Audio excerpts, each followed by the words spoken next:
Hello, good evening students. Today I am discussing a topic partnership grid. जैसे कि हमने पहले पार्टनरशिप एक्ट पढ़ा है, डिफरेंसेस पढ़े पार्टनरशिप के बीच में और सोल प्रोप्राइटरशिप के बीच में हमने पढ़ा पार्टनरशिप एक्ट क्या रहता है, हमने फीचर्स पढ़े, कैरेक्टरिस्टिक्स पढ़े। आज हम पढ़ेंगे पार्टनरशिप ग्रिड क्या रहती है।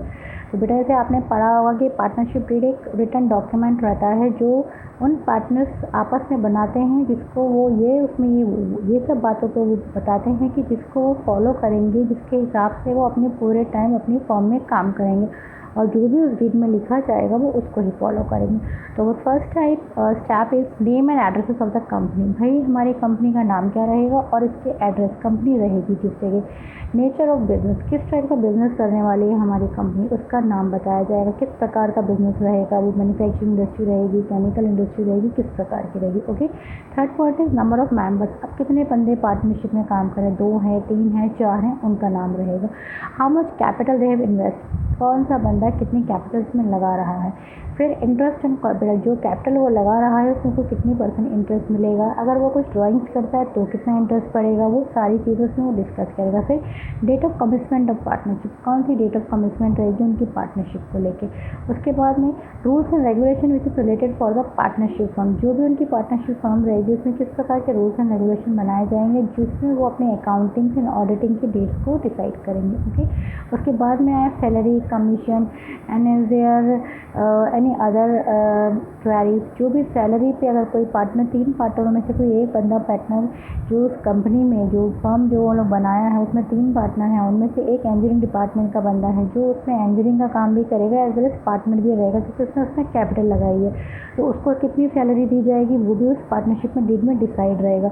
और दूसरा बंदा अगर कोई काम कमीशन बेसिस पे एक्स्ट्रा में करेगा, साथ में वो अपनी कैपिटल भी लगा के पार्टनर बनाए, तो उसको कितना कमीशन मिलेगा वो भी उस डीड में लिखा रहेगा, ताकि आने वाले समय में किसी भी प्रकार का कोई डिस्प्यूट क्रिएट ना हो। ओके।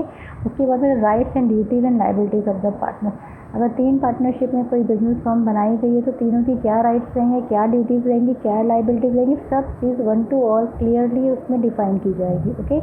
फिर in case of losses how to handle their situations. अगर कोई लॉसेस आते हैं फर्म में तो उसको वो किस तरह से हैंडल करेंगे, कितनी कौन क्या किस तरह की लायबिलिटी किसके ऊपर पड़ेगी, कितनी पड़ेगी, कौन कैसे उसको रिस्पॉन्सिबल होगा, वो सब उसमें डिफाइन किया जाता है। ओके। फिर ratio of profit and losses, क्या रेशियो रहेगा, तीनों ने कितना इन्वेस्ट किया है कैपिटल, क्या तीनों का बराबर हिस्सा है कैपिटल में, किसने जितना कैपिटल इन्वेस्ट किया उनका क्या रेशियो रहेगा प्रॉफिट एंड लॉसेस का, वो भी पहले से डिफाइन हो जाता है डिड के अंदर। ओके।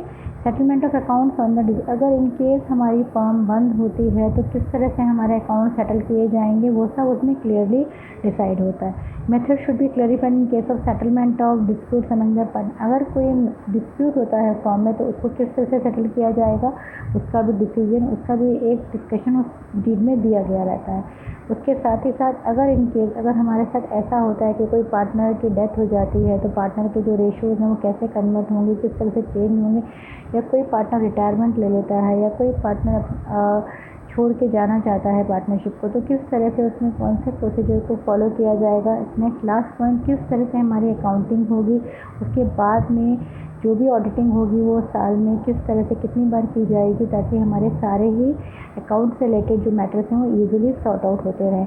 तो ये थी क्या बेटा पार्टनरशिप डीड। कोई भी ऑर्गेनाइजेशन में जब भी हम कोई बिजनेस फर्म है, अगर कोई बिजनेस फर्म को हम किसी 2 या 3 पार्टनर्स के बीच में शुरू करते हैं, तो अगर हम इस तरह से रिटर्न डॉक्यूमेंट, जिसे हम कहते हैं रिटर्न डॉक्यूमेंट, अगर हम बना लेते हैं तो it is very good for future, ताकि फ्यूचर में आने वाले कोई भी डिस्प्यूट्स को लेके हमारी फर्म में कोई या हमारे आपस की पार्टनरशिप में कोई भी भेदभाव या कोई डिफरेंसेस ना आए।